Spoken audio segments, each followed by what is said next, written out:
Change isn't just coming, it's already here.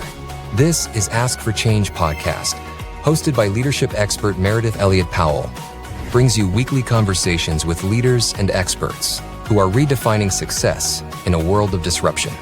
Let's begin today's journey and turn uncertainty into your competitive advantage. That's what we are all about here at the Ask for Change podcast. I'm Meridith Powell, your host, and I am super excited about our guest today. He is a longtime friend. But more importantly, somebody who is just brilliant, really brilliant in the industry. I want to welcome Chris Comeaux to the podcast. Welcome, Chris. Thanks for having me, Meridith. And I just want to echo those comments. You are a longtime friend, mentor, coach, just someone I just feel blessed to have had in my life. And gosh, there's so many other people I now would say the same, but you were the lead of that because you introduced me to many other people who now become friends and mentors and colleagues as well. So super thankful for the way you came into my life many years ago. There's so many interesting connections, even with your time back in First Citizens Bank, and even how that kind of changed the trajectory of my life. I know we've been connected for a long time, but something I want the audience to know before I have you do the intro of yourself is that I know that you have been a CEO, that you've started companies, but you're also one of the most I don't know anybody as dedicated to growth and learning as you are. So as you know, I want you to talk about your book. I want you to talk about leadership, and I want you to tell the audience, basically, for those that don't know you, who are you? What are your passions, and how has uncertainty and change impacted your life?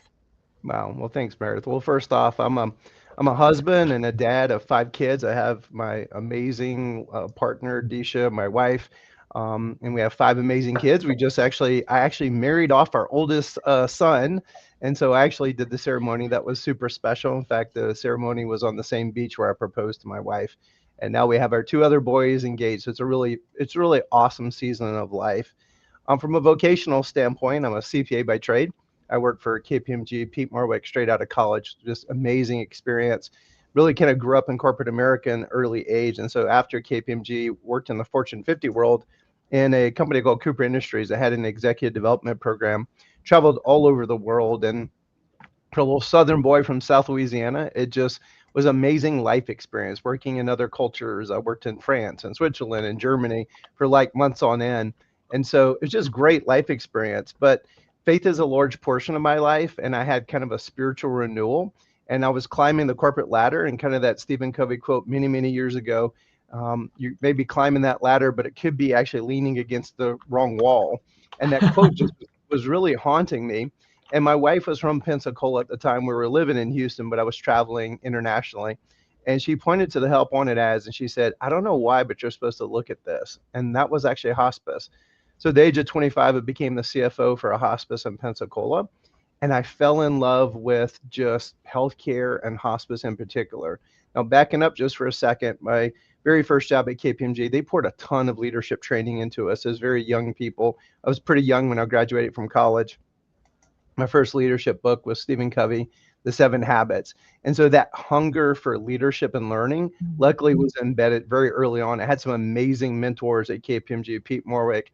And I think generally too, just as a child, my mom tells the stories that, why was my favorite question at a very young age? And my nickname was Busy Bee-Body. And so I think I've always been blessed with a high energy and just a natural curiosity. So then those mentors, incredible books, being in the right organizations at a time in corporate America where they're starting to figure out investing in your people, and then finally finding my passion in hospice, all of that has coalesced to what I do today.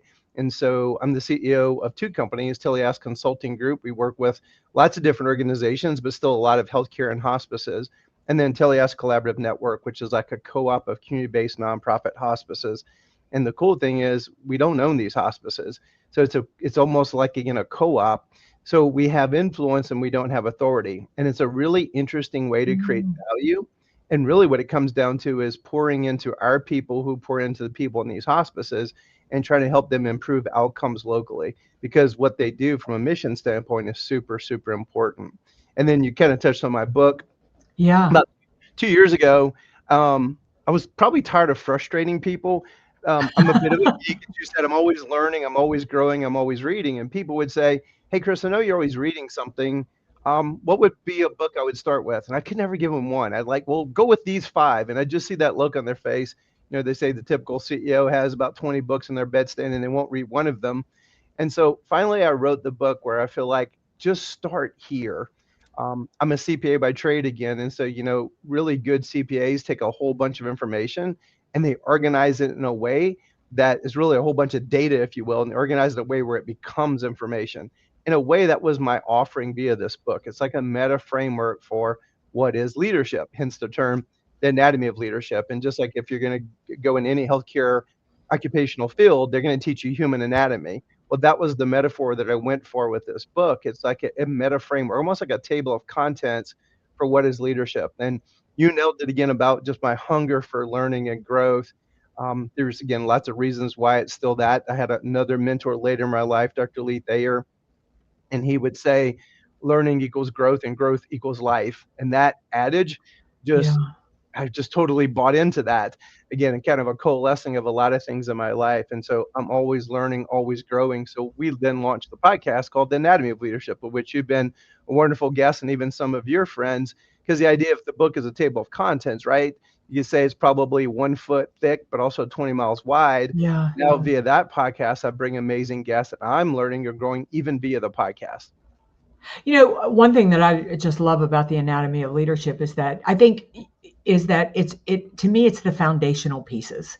And without the foundational pieces, you can't really grow. Like it's kind of like, I think about like we live in this AI type of world and AI is fabulous and all the things that AI can do. But if you don't have the basics, if you can't build relationships, if you can't walk into a room and work that room, if you don't understand how to influence people, if you don't understand the fundamentals of communication, all of that is just going to be, it's never going to be as effective as it could possibly be. And anatomy of leadership works that way too. I feel like what you did was you put together basically the fundamentals. And from here, if you get the anatomy of leadership, from there, then you're positioned to grow and to expand.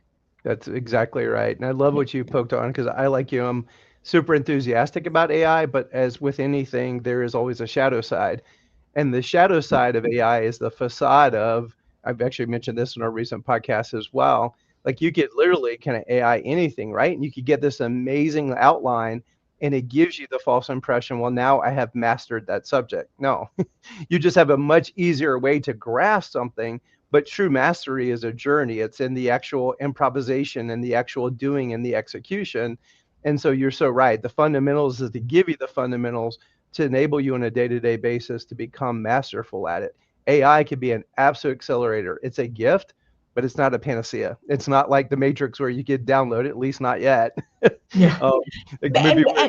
Yeah, but even if it goes there, I think you're making such a great point, because there's the journey of learning, there's the journey of failing, there's the journey of building confidence, right? Like this morning, the reason we started at 7:30 was I play tennis on Friday mornings at 6, and I was on the tennis court this morning, and it has been a long slog for me. I did not learn to start playing tennis until I was 55 years old.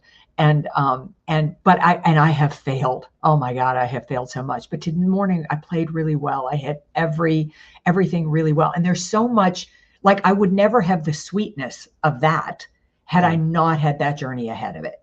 Wow. Yeah. That's pretty cool. And I'm like just in awe going, you said tennis and not pickleball. No, tennis. Yeah. No. That's awesome.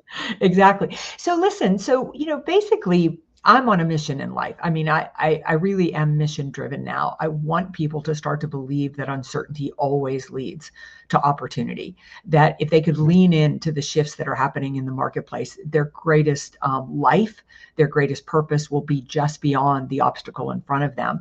But we are living in challenging times. I mean, Gartner released a report that said the pace of change has increased 183% in just 4 years. We're moving 183% faster than we used to. 4 out of 5 employees report being burned out, stressed out. They cannot handle any more change. And guess what? More change is coming. And I feel like the biggest rub out there right now is that leaders are continuing to lead the same way they've always led in a world that is just moving more rapidly and changing. I mean, imagine if leaders led in the Industrial Revolution the same way they led in the agricultural age. So, what are you seeing on the leadership front? What do you see that's working? What do you see that isn't working? What do you think leaders need to be doing in these challenging times? Well, first off, kudos to you because I think it is your cause and purpose of waking people up to this.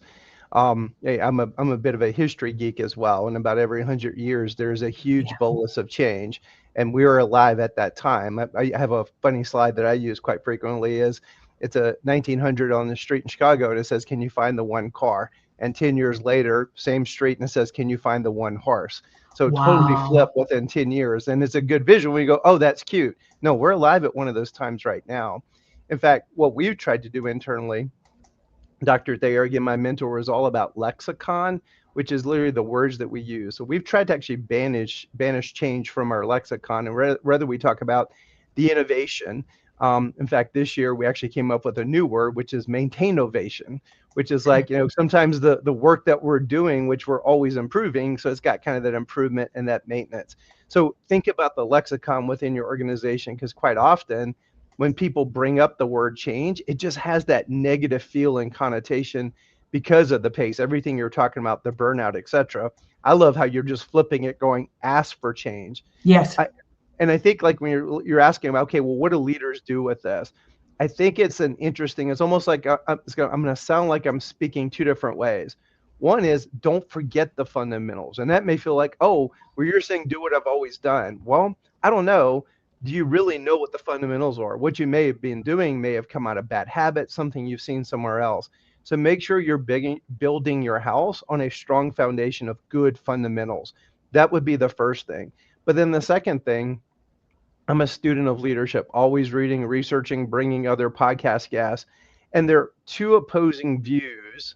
Or I shouldn't even frame them that way, but at face value, I think there are two opposing views. But there's a guy named Tom Foster, and he's been a student of a guy named Elliot Jacks. And it's about this concept of the levels of work. We live at a time where hierarchy feels like, because we've seen hierarchy done bad, where literally it's just about power, oppressing people, etc. There is a natural hierarchy even in nature. And so that's the whole concept of levels of work. Like the job of the CEO is not the job of the person on the front line. And yes, we get reality TV shows and the boss goes and actually on the front line. Once a year, I still go out and try to actually go and see the care by the bedside. Yeah. But my job is not to do that on a day-to-day basis. So the different levels have different roles. And so understanding that, but there's a whole another school of thought. If you've ever heard Frederick Laloux and about this concept of teal organizations, which is the simplest or maybe the pop culture way is, oh, that's a flat organization, like Tony Heisinger at Zappos before it got purchased by Amazon. But even in his supposedly flat organization, there was still structure and roles. And so it was really almost more of a marketing gimmick than the reality. But yet the true maybe learning lesson there is you want an organization that is flatter than 10 and 20 layers. In fact, the concept of requisite organization that Tom Foster went and learned from Elliot Jacks is that there is an optimal level. And if you get too many levels, and we see this in healthcare, Meredith, and you and I used to have breakfast conversations about this, Yeah. these over bloated bureaucracies in healthcare, innovation is not going to come from that. So again, it sounds like two opposing thoughts, but there is a requisite number of layers you should have in your organization. And generally, the flatter it is, although there's probably mission impossible for it to be completely flat, what that does is it allows your organization to be more nimble, more adaptive, but it has to be based upon some incredible fundamentals, like people that are super competent. What are your true values in your organization? How are you pouring into your people? Like one of our values of TCN is leadership. And I meet with all new employees within the first month, and we talk about every person in this organization is a leader. Now, some people have management responsibility, other people reporting to them, time approval, time and expense approvals, etc. But every person is a leader. At a minimum, you're leading yourself. You might be leading a project. You're interacting with many of our clients that we serve. So it takes leadership skills throughout the whole organization. And so it's kind of our way of mixing those two. Now, my job as the CEO is I have to be looking out, and there are many other things I do differently than the people serving our members on a day-to-day basis. But if we can empower our people with that thought process, we're going to be more nimble, which takes us back full circle. Living in great times of change, you can't have the color by numbers plan, right? It is Yeah. a bit about, yes, you have to have a plan, but it's a whole lot about being opportunistic, improvisational. Doesn't mean by flying by the seat of your pants. In fact, I'll tell you a quick adage, Meredith. The coolest thing I've done years ago, one of Dr. Thayer's students invited me to be part of a kind of a culmination of a 1-year learning opportunity he had with his team. And the guy who was facilitating it taught at the Army War College. And the whole day of this kind of the learning lesson was on Antietam battlefield. So he was like taking Oh, a history lesson, but all immersed in leadership lessons at the same time. And so I kind of cornered this guy because imagine he actually taught logistics at the Army War College. And I had one question for him. I said, is it all about preparation or improvisation? And you could probably guess his answer, right? The answer was both. He hmm said, we actually bring more material. We go through more scenarios than anyone else on the battlefield. But once the battle occurs, a lot of that goes out of the window. But the improvisation is masterful because it's coming from preparation. And I think that is a really good adage of what is going to be necessary with these next couple of years. We can't just kind of show up and go, well, we're just going to do this thing by the seat of our pants. No, it's built upon incredible foundation. What is your culture? How do you talk about these things? But at the end of the day, it is going to be a whole lot of improvisation, but been pulling from all that preparation and culture that you've been building.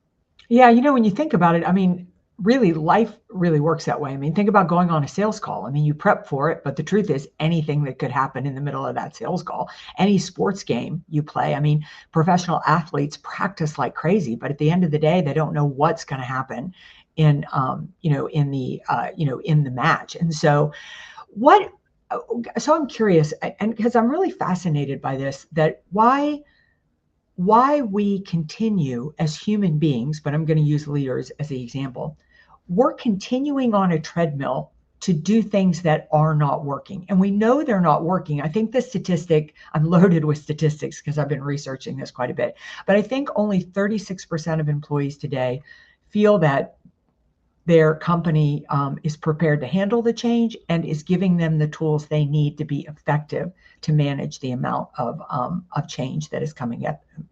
So why are leaders on that treadmill for the most part? I realize that's a generalization, and not and why haven't we embraced the fact that things need to shift and need to be different? What are Great your question. Yeah. Great question. And I want to answer your question, but I want to go back just for something you said about the sales call, because I think it ties into your question. I imagine when you went play tennis this morning, you had a blast. Yes. And you had a blast because you were prepared and you've been training, but there's no doubt you weren't like following some script in that actual tennis match. I think we've lost the joy in the day-to-day improvisation of our job. Like, are you dreading So that sales call? Are you dreading that meeting with your team? Or yeah. you're like, you know what? I am not perfectly prepared, but I am prepared. I'm prepared a whole lot more than most. Recently, I went to a state conference and went and work out 5 o'clock in the morning, and I went and had some quiet time on the beach, and I didn't see one other person at that conference. And in some level, I'm like, okay, I'm preparing myself a little bit better than my peers and my colleagues. So it's not perfect preparation, but in that preparation, having joy on a day-to-day basis.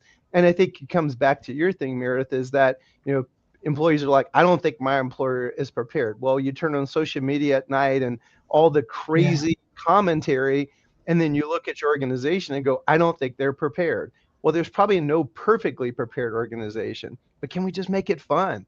We should be pouring into our people, the fundamentals, the things I was talking about a couple of moments ago, and then make it fun on a day-to-day basis. Because if we're just going to grunt through it, I think there is this almost human condition right now. It probably has some cognitive dissonance, but because of all the social media influences, I will say it's human beings living in the screensaver mode, like literally just going from one task to another. Like, I don't know where the future is going, so I'm just going to keep doing the thing. In fact, there's we use this movie scene in some of the training we do. Actually, it wasn't a movie; it was a TV series. You probably remember Lost many years ago. Oh Um, yeah, sure. there was a scene in there where they had to keep pressing this button, and they didn't know what would happen if they quit pressing the button. And John Locke, which you and I have a friend named John Locke, but John Locke, the character in the series, said, "You're not going to press the button." And the guy literally tried to fight with him, and he's like, we got to see what happens if you don't press the button. And we use it as kind of a funny to go, Yeah. guys, How many of you is that your job on a daily basis? I don't have a freaking clue what happens when I quit pressing the button, but I'm just going to keep pressing the button. And unfortunately, that is a lot of people, and there's no joy in that. There's no passion, there's no purpose in that. And I think it's our job as leaders to push against that status quo. Um, Dr. Thayer, my mentor, used to say that great leaders hunt the status quo like it is the enemy. And I know that sounds almost harsh, but what he's saying is that human condition to want to go in that screensaver mode is pretty strong. And Yes. I think the stronger the change and the overwhelmness, let me just go just doom scroll on social media. But waking people up to joy and passion and bringing that into their jobs, I think that's absolutely key for us to not only navigate this change, but you and I both agree that one of the best actually quotes ever, the best way to predict the future is to create it. So Yeah. instead of sitting back, letting things happen to you, awaken that where people can shape where their future is going. Yeah, one thing I not only think it takes the joy out of it, but it's also I talk a lot about this when I talk about Ask for Change, is that we're living in such an odd time because you need to have these fundamentals. I mean, one of the biggest pieces when I started researching uncertainty was the people who navigated it beautifully had a very strong vision and a very strong sense of values. And they lived that vision. They focused on that vision. They were not married to the path, but they knew where they were going to wind up. The second is they made every decision according to their core values. It's who they surrounded themselves with. It's how they chose, technology. It's how they chose everything, even if technology was the rolling pin back in the 1700s. But at the same time, you cannot create a plan because you do not know what is going to happen. I mean, you have no idea what is going to happen. So you can't have this plan that you're so rigid to, because the world may move a direction you don't want to. So the answers to where you need to go are by being present. They're by listening. Your customers will tell you the path. Your employees will tell you the path. Your peers in the industry will tell you the path. But if you're so worried about, you're so angry at what's going on, or you're trying to be like, no, we always do 7 before 8. We always do 7 before 8. We can't do 8 before 7. You're going to miss every clue that is revealing how to thrive in an uncertain marketplace. That is very well said. In fact, two key points. One that goes back again to that wonderful lesson that the guy from the Army War College, right? If you're so tied to your preparation and your past systems, like holding them so tightly, that is really almost like you're using that as a security blanket. That is not using the wisdom of those tools to navigate your future. And I love the other thing you're poking on. Until COVID, every year in my hospice career, I've gone out on visits. It gets, the Toyota production system calls it the gimbal walk. You go to Gemba, you go see for yourself. In fact, recently I shared one of the awesome stories. Dr. Thayer was on a project at General Motors, and this is when Toyota was starting to kick our butts in quality. And actually, so GM had put together a lot of great consultants. So Dr. Thayer was one of many on this team. And so the GM executives had this big boardroom set up with all of these kind of charts and everything. And they were waiting. They were actually incredibly surprised that one of the key guys at Toyota agreed to come. And so they had all these consultants, and the guy from Toyota shows up, and in Japanese, he walks in the boardroom and literally says, "What the hell is this?" And they're like, "Well, we got all the stuff prepared for you." And he said, "Where's the factory floor?" And that is such an awesome lesson. Take me to where the action is. All your charts and all this stuff you're not going to figure your way out of this. And so I think in many of our businesses, who's your customer? Where is the action in your organization? And to go and actually listen, not necessarily to critique. Yes, it's great to affirm and reward and recognize when you do that. There are multiple purposes you can solve with that. But during great times of change, how can you approach each of those things like you've never seen them before? Like you're rediscovering something, listening to the customer in new ways. And yes, you should be studying some of the things about, what is the industry information. In fact, I'm pretty stoked, Meredith. I'm so tired of getting stuck on airplanes. I am taking a train to New York for a keynote next week just to try to be different. I'm actually gonna work the whole way. But my keynote, we've been doing about 7 years of research, and we've come to the conclusion there are 8 thematic challenges. We actually use your skeptic fees tool. Nice. And out of that, there are 8 thematic challenges. And so if you know the challenges, so you need that intel for where you're going. But the challenge doesn't tell me what to do. The challenge tells me what the cross currents and the trade winds are going to be on this trip. So then I can plot a course amongst that. And that is predicting the future by creating the future. Chris, it is hard to believe, but we are at the end of this podcast. And I really want our listeners to be able to buy a copy of Anatomy of Leadership. But more importantly, I want them to follow you. I want them to listen to your podcast and listen to the work that you're doing. I feel like I follow Chris because it takes the work out of it for me. I always know he's sifting through so much information, and the ones that he recommends are the things I need to be listening to. So how do our listeners get a hold of you? How do they find you? And how do they definitely find your book? Yep, you bet. So we've got our Teleos, so TELEIOSCN, like CharlieNancy.org. The Anatomy of Leadership is our leadership podcast. And so you could go any podcast platform, just look up the Anatomy of Leadership. And then the other that we do is more healthcare industry information is called TCN Talks. Again, it's on any podcast platform. We'll get you links and we can put all that in the show notes. Yeah, let's put all of that in the show notes, and let's not let this go so long. Next time we'll have you back in a few months and follow up on this conversation, because I feel like we just scratched the surface. But I'll see all of you right back here next week for the show that we really master. How do you turn all of this uncertainty into your greatest competitive advantage and learn to ask for change? We'll see you next week.